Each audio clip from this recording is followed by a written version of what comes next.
Bonjour à tous. Aujourd'hui, on va parler budget parce que il faut avoir conscience que la première étape avant tout planning d'investissement, avant tout projet d'investissement de long terme dans votre vie, c'est de maîtriser votre budget. Ça fait longtemps que je voulais faire cette vidéo et je ne savais pas par quel bout la prendre parce que c'est compliqué d'expliquer à tout un chacun comment faire son budget, surtout que j'ai fait un petit sondage dans ma communauté et il s'avère que en fait, la grande majorité des gens ne font pas leur budget, ce qui selon moi est une erreur fondamentale. Ce qui m'a aidé, c'est qu'il y a plein de vidéos sur le sujet et que j'en ai regardé quelques-unes et je les trouve assez mauvaises dans les conseils qu'elles vous donnent. Et donc je vais essayer de faire mieux. Excusez-moi si ce n'est pas le cas. Pourquoi faire son budget? C'est assez simple.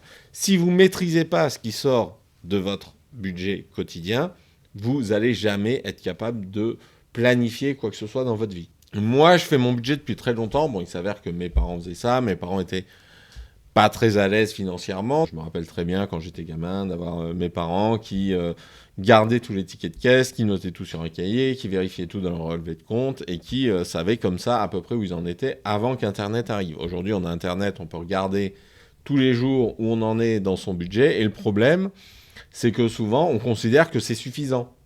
Ben non, c'est pas suffisant. Je vais vous expliquer. Alors, comment j'ai fait mon budget? Moi, là-bas, j'utilisais des logiciels pour ça. Notamment, j'ai utilisé pendant longtemps Apple Money. Puis après, j'ai arrêté d'utiliser des Mac, même si j'en ai un. J'en ai un là. Mais bon, j'utilise plus trop les Mac au quotidien. Et il s'avère que je suis simplement passé sur un tableur, un Google Sheet, qui a l'avantage qu'on puisse à la fois l'alimenter moi et mon épouse, et on peut le remplir régulièrement. Moi, je vous conseille ça. Faites un tableur avec vos recettes et vos dépenses récurrentes, et ça suffit largement. Ce qu'on voit souvent dans les vidéos, dans les conseils, etc., c'est la règle des 5, 30, 20. C'est une règle qui a été donnée par une sénatrice américaine dont j'ai oublié le nom et on s'en fout parce qu'en fait, cette règle, je la trouve pas bonne. 50% pour les besoins, 30% pour les envies et 20% pour l'épargne. Voilà. C'est quoi un besoin? Il y a des gens qui vont vous dire: ah, mais moi, j'ai besoin absolument de m'acheter des vêtements toutes les semaines.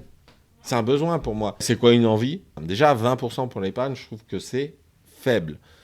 Sur quoi je m'appuie pour dire ça? Tout simplement, prenons un budget standard d'un ménage standard. Le revenu médian pour un salarié français, c'est 2 000 euros environ.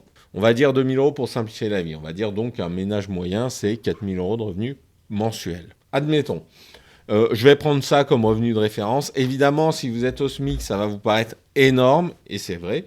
Il faut adapter à votre situation et je vous donnerai quelques éléments plus tard. Ce budget lambda, on va dire, si vous voulez l'avoir à votre retraite, il va vous falloir avoir des revenus récurrents à votre retraite. On va oublier l'idée de la retraite par répartition aujourd'hui. Il faut garder à l'esprit que l'État vous force à prendre 10 à 20% selon la case dans laquelle vous êtes, voire beaucoup plus pour les fonctionnaires, de votre coût réel pour financer les retraites des autres. Et donc, si tout va bien, les gens qui travailleront quand vous serez à la retraite vont financer votre retraite. Moi, je vous propose d'oublier ce truc-là, tout simplement parce qu'on ne sait pas quelles seront les réformes qui vont apparaître dans les 20 ou 30 années à venir. Moi, ma retraite officielle, c'est dans 30 ans. Voilà. Donc, on va plutôt rester, on va dire, sur des grands chiffres où on va considérer que vous faites votre propre retraite. Si après vous avez 1000 ou 2000 balles qui rentrent de la retraite principale, tant mieux pour vous. Considérons une personne lambda qui touche ça pendant 40 ans, 2000 euros, et qui veut se préparer à sa retraite. Qu'est-ce qu'elle va devoir épargner? Bon, c'est assez simple. Il y a une règle qui est communément admise dans le milieu, c'est la règle des 4%. C'est-à-dire qu'il faut 4% par an de dépenses pour que son capital ne diminue pas. Ok? Pour avoir ces 24 000 euros, 4% par an, ça fait 600 000 euros d'épargne. Vous devez avoir 600 000 euros placés qui vous rapportent des intérêts pour pouvoir assurer votre train de vie. Si vous avez moins, ce n'est pas la fin du monde, parce que ça veut dire que progressivement, votre capital va diminuer. Mais votre capital, vous n'en aurez pas besoin éternellement. Donc s'il diminue un peu, c'est pas grave. Mais bon, considérons cet objectif, c'est pas mal. Bon, est-ce qu'avec 20%, on arrive à cet objectif? Non, si vous gagnez 2000 euros pendant 40 ans, et c'est loin d'être tout le monde qui fait ça, vous épargnez 20%, vous allez avoir à peu près 450 000 euros de côté. C'est pas suffisant. Donc il faut plus viser dans les 25% d'épargne, et vous aurez un train de vie qui ne va pas diminuer à la fin. Partant de là, vous dépensez 75%, vous allez vous dire c'est normal. Dans les vidéos sur le budget, on vous dit un petit peu ça, et on vous dit d'abord de commencer par faire une épargne de précaution, puis une épargne qui va vous rapporter de l'argent que vous allez pouvoir placer en bourse, dans l'immobilier ou autre. Alors, l'épargne de précaution, on vous dit que c'est pour vous préparer à une baisse de revenus suite à un chômage, etc. Bon, avoir 6 mois d'avance pour le chômage, c'est pas forcément une solution pérenne. Si vous restez au chômage pendant 3 ou 4 ans parce que vous galérez vraiment à trouver un boulot, vos 6 mois d'avance, ils servent à rien. Ensuite, on vous parle de avoir cette réserve pour le changement d'une voiture, pour le changement d'un chauffe-eau, pour des travaux chez vous, etc. Ok, c'est très bien, mais c'est pareil. Qu'est-ce qui se passe si vous avez la bagnole qui tombe en panne, si vous devez changer de chauffe-eau et en même temps faire des travaux de votre fosse septique? Un revenu lambda qui va dépenser 1 500 euros par mois, c'est 10 000 euros en gros. Est-ce que 10 000 euros, ça suffit pour ces trucs-là? Pas forcément. Si vous devez à la fois changer la voiture, la fosse septique et faire des travaux de plomberie, c'est mort. Vous allez devoir faire des crédits conso pour compenser. Cette notion d'épargne de précaution n'est pas la bonne. Pour moi, il faut avoir un budget de renouvellement de votre matériel. Qu'est-ce que ça veut dire concrètement? Prenons l'exemple de la voiture. Vous venez d'acheter une voiture neuve, par exemple. Elle vous a coûté 20 000 euros. Voilà, c'est une petite voiture. Et vous voulez la garder pendant 10 ans. Qu'est-ce que ça veut dire? Ça veut dire que votre voiture, en considérant que dans 10 ans, elle vaut virtuellement zéro, dans ce cas-là, la voiture vous coûte 2 000 euros par an. Tout simplement. Ou encore, elle vous coûte à peu près 180 euros par mois. Bon, ça, c'est le budget, on va dire, moyen d'automobile d'un ménage. Si vous achetez des voitures moins chères, vous allez avoir tendance à les garder moins longtemps. Et si vous achetez des voitures plus chères, ça peut être pour deux raisons. Soit justement que vous les gardez plus, soit que vous avez envie d'acheter des voitures plus chères. Et après tout, vous avez le droit. Mais ce que je veux bien vous dire, c'est que calculez un petit peu ce montant mensuel. Et en fait, à partir du jour où vous achetez une voiture, ce montant mensuel, il doit être dans votre budget, tout simplement. Vous allez devoir avoir un budget achat voiture avec une ligne à 180 euros par mois que vous placez sur un compte et qui est une réserve exprès pour votre voiture. Et appliquez le même raisonnement si vous avez une deuxième voiture pour le ménage, si vous avez besoin d'acheter de l'électroménager, etc. Et donc moi, j'ai ces budgets-là, achat frigo, achat congélateur, achat machine à laver, etc. Bon, évidemment, je fais un budget achat électroménager qui regroupe tout ça, mais j'ai calculé l'amortissement de chacun de ces biens, l'amortissement, le budget d'entretien de la maison, et tout ça, c'est un budget mensuel qui, chez moi, représente un peu plus de 500 euros par mois, donc à peu près 15% de mon budget, c'est dédié au renouvellement de ce matériel. Et donc ça, ce n'est pas une épargne, c'est simplement une dépense d'utilisation de mon train de vie qui est étalé dans le temps. Et il faut bien distinguer les deux. Et ça, c'est la pensée entrepreneuriale qui m'a aidé, moi, personnellement, à faire ça. 25% d'épargne mensuelle, c'est mon objectif. Donc, pour un ménage à 4 000 euros, ça fait 1 000 euros d'épargne mensuelle. Plus, dans mon cas, 15%, à peu près 600 euros d'anticipation de dépenses pour l'entretien du matériel et le train de vie. Donc, j'ai 40% qui est mis de côté. Ces épargnes vont dans deux endroits différents. Il y a l'épargne qui va donc dans le renouvellement du matériel, qui est sur des livrets et auquel je ne touche pas. Il y a effectivement une petite épargne de trésorerie qui me sert à anticiper les variations mensuelles des dépenses. Donc là, c'est à peu près 2 000 euros qui sont placés sur un livret A et qui sont en fait qui permettent de payer les impôts ou des trucs comme ça. Ça, c'est un deuxième petit budget qui est placé sur un deuxième compte épargne. Et on a ensuite l'épargne proprement dite qui sert à me constituer un fonds de réserve pour ma retraite et aussi aux éventuels accidents de la vie. Et là, je le mets dans le même. Et cette épargne est bloquée, par contre, dans des placements qui sont plus rentables, mais qui sont moins liquides. Et c'est ça qui est important à comprendre, c'est que l'épargne dont vous avez besoin pour anticiper une période de chômage ou la fin de votre activité, votre retraite, ou un gros traitement ou quelque chose comme ça, cette épargne-là, vous pouvez la mettre dans des supports qui sont bloqués parce que vous n'allez pas en avoir besoin du jour au lendemain. Ça va être un peu plus facile à anticiper et vous allez pouvoir accepter, par exemple, de casser votre PEA si vous en avez un, votre compte épargne logement ou des trucs comme ça. Par contre, pour tout ce qui est les petits tracas du quotidien qui sont liés à votre matériel qui devient défaillant, etc., ça, c'est plutôt quelque chose qui sera sur un livret A, sur un livret épargne populaire ou quelque chose comme ça. Moi, je le mets sur un livret épargne populaire parce que j'ai un revenu suffisamment faible en prenant en compte mes enfants pour y avoir droit. Donc, il vous reste à peu près 60%. Vos dépenses récurrentes et vos dépenses loisirs, entre guillemets, ce sera en fonction de vos charges. Donc, si vous avez 40% de charges, vous pouvez avoir 20% de dépenses de loisirs. Si vous avez 50% de charges, vous pouvez avoir 10%. si vous avez 60% de charges obligatoires récurrentes pour acheter à manger, pour votre loyer, etc., etc., bon, ben là, effectivement, vous avez 0 en dépenses de loisirs. Je suis désolé, c'est comme ça, c'est pas de ma faute. Donc, pour moi, l'épargne idéale, c'est celle-là. 25% de votre revenu qui va être placé sur un compte pas trop liquide, parce que c'est vraiment de l'épargne de long terme, et à la limite, moins c'est facile d'y toucher, mieux c'est pour vous. Ça vous évitera d'avoir envie de piocher dedans. À peu près 15%, mais ça il faut que vous fassiez le calcul, c'est peut-être 20, c'est peut-être 25, qui servent à renouveler votre véhicule, à renouveler votre électroménager, à faire des petits travaux dans votre maison, etc. Et qui ça donc est placé sur un compte plus liquide parce que vous allez en avoir besoin. Et enfin, vous avez une petite réserve de trésor qui sert à encaisser les fluctuations mensuelles, c'est-à-dire quand tombent les impôts, c'est-à-dire quand tombe le remplissage de votre cuve de fuel si vous en avez une, etc. etc. Et qui ça aussi se budgétise dans le temps et s'annualise. Et moi, c'est ce que je fais, tous ces trucs-là, je les annualise et je les provisionne sur un livret A dédié à ça.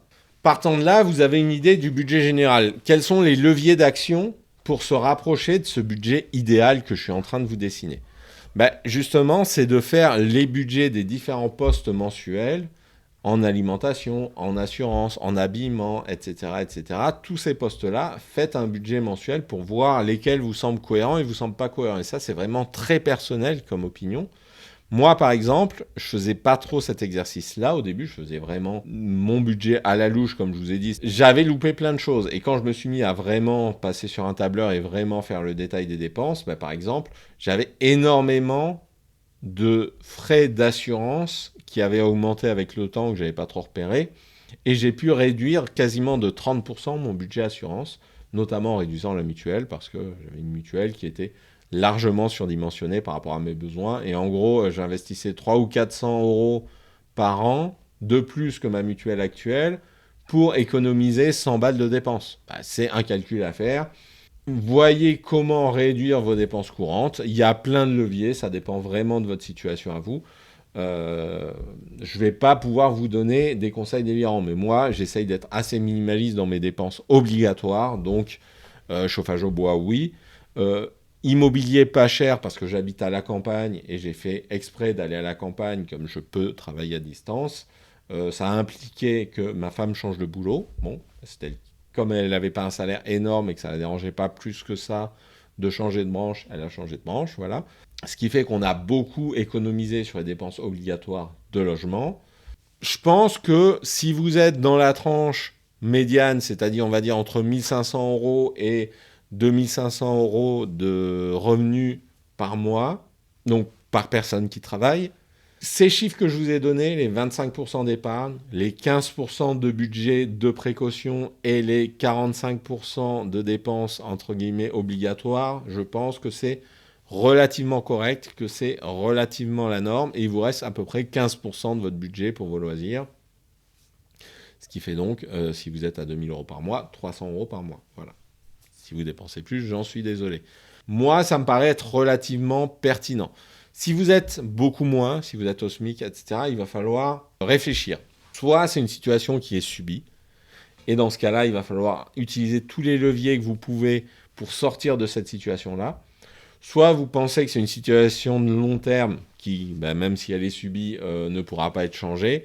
Et il va falloir avoir des stratégies d'épargne plus agressives que ça. Qu'est-ce que ça veut dire ? Ça veut dire, par exemple, avoir des activités à côté qui vont vous permettre de faire des économies drastiques ou de gagner plus d'argent. Donc ça peut être une activité le week-end, ça peut être faire du bricolage, ça peut être des choses comme ça.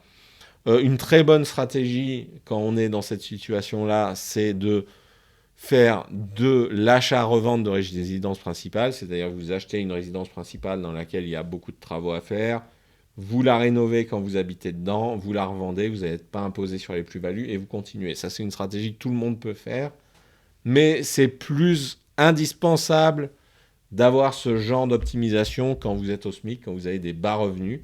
Encore faut-il avoir une situation où vous pouvez, avec le SMIC, acheter quelque chose. Bien sûr, ce n'est pas le cas de tout le monde. Pensez à votre localisation. Si vous êtes au SMIC, vous n'avez peut-être pas de grosses obligations de rester dans une métropole. Si vous êtes un couple au SMIC, aller à la campagne dans des endroits où l'immobilier est autour de 400 ou 500 euros par mois pour avoir un logement confortable et raisonnable, ça peut être une bonne solution. Ça va vous permettre de largement réduire le coût de ce truc-là, mais évidemment, ça implique d'être dans un endroit où vous avez besoin d'une voiture, etc. Donc vraiment, il y a tout un tas d'aspects de votre vie qu'il va falloir regarder, mais il faut être beaucoup plus performant sur la gestion de votre budget. Donc, moins vous avez d'argent, plus vous avez besoin de faire un budget. Si vous êtes à 10 000 euros par mois, franchement, et que vous n'arrivez pas à mettre 2 500 euros de côté tous les mois, les 25%, là, posez-vous des questions. Votre train de vie est beaucoup trop élevé. Bon, voilà. C'est un peu tout ce que j'avais à dire sur la gestion du budget. C'est un peu la base. Si vous avez besoin d'accompagnement pour votre budget, je veux bien tenter quelques coachings, donc pourquoi pas. C'est quelque chose que je n'ai jamais fait, je vous préviens. Mais ça peut être intéressant. Voilà, et pour conclure, je vous ai un petit peu mis la pression avec mes chiffres en vous imposant de dépenser à peine 60% de ce que vous gagnez. Je vais remettre un petit peu quand même l'église au milieu du village pour finir.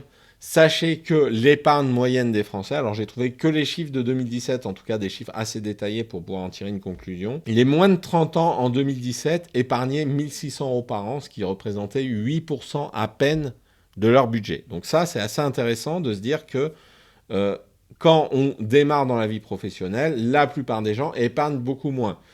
C'est souvent un effet de hop, hop, hop, je gagne de l'argent, vite, vite, je dépense. Sachant que l'argent que vous investissez à 20 ans, ça va être l'argent que vous investirez le mieux parce qu'il va produire plus d'intérêts composés tout au long de votre vie. Donc, épargnez vite. Ensuite, l'épargne moyenne des Français sur la tranche 30-40 ans, c'était 9%. Et là, c'est très faible. Et c'est les systèmes d'épargne collective forcée qui permettent en fait aux gens d'avoir une retraite relativement confortable malgré ça. Et même autour de 50 ans, entre 50 et 60 ans, le budget moyen d'épargne des Français, c'était 18% à peine. Donc si vous épargnez moins que ces 20 ou 25%, après tout, c'est pas si grave, mais gardez à l'esprit que si vous faites ça, ça veut dire que vous avez besoin du système de retraite par répartition pour vous en sortir quand vous serez vieux. Voilà. Après, paradoxalement, justement, c'est après la retraite que les Français épargnent le plus, parce qu'en fait, ils ont cette retraite par répartition, plus leurs petits placements qui leur apportent, et ils dépensent beaucoup moins qu'avant qu'ils soient à la retraite. Donc, gardez à l'esprit aussi que ce que je vous ai dit, les chiffres que je vous ai dit, 25%, c'était pour avoir exactement le même train de vie, évidemment. Ça inclut l'inflation, ce que je vous ai dit, c'est-à-dire les 4% par an. Ça veut dire qu'en fait, on vise des placements qui sont supérieurs à 4%, qui sont plus autour de 6 ou 7% par an, mais qui vont en net d'inflation rapporter 4%. En pratique, si vous êtes en dessous de ça, ça veut simplement dire que votre train de vie à la retraite sera moins bon. Mais si à la retraite, vous arrêtez d'épargner, c'est peut-être pas si grave. Si à la retraite, vous commencez à brûler un peu de capital, c'est pas si grave. Peut-être que vous aurez du temps à la retraite pour faire des optimisations. Si ce que je vous ai dit vous a intéressé, n'hésitez pas à mettre un pouce bleu, n'hésitez pas à mettre vos stratégies en commentaire, n'hésitez pas à partager la vidéo, notamment auprès des gens qui gèrent mal leur budget. Si vous avez besoin d'aide pour faire votre budget, pourquoi pas. Il y a un serveur Discord pour discuter de ces sujets-là. Abonnez-vous si vous voulez regarder des vidéos autour de l'entrepreneuriat. Et sinon, il ne me reste plus qu'à vous souhaiter une bonne journée.